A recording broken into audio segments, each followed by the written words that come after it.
اعوذ باللہ من الشیطان الرجیم، بسم اللہ الرحمن الرحیم۔ زہریلی چیزوں سے حفاظت کا وظیفہ۔ ایک شخص نے نبی کریم صلی اللہ علیہ وسلم کی خدمت میں حاضر ہو کر عرض کی، اے اللہ کے رسول، مجھے اس بچھو سے شدید تکلیف پہنچی ہے جس نے کل رات مجھے ڈس لیا تھا۔ آپ نے فرمایا، اگر تم رات کے شروع میں یہ کلمات کہہ دیتے تو وہ بچھو تمہیں کوئی نقصان نہ پہنچا سکتا۔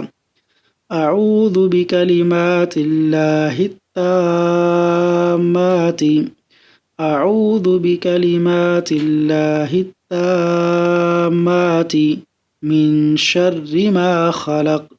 ترجمہ: میں اللہ تبارک و تعالیٰ کی پیدا کردہ ہر مخلوق کے شر سے اس کی کامل ترین کلمات کی پناہ میں آتا ہوں۔ صحیح مسلم حدیث نمبر 2709۔ اللہ تبارک و تعالیٰ عمل کرنے کی توفیق عطا فرمائے۔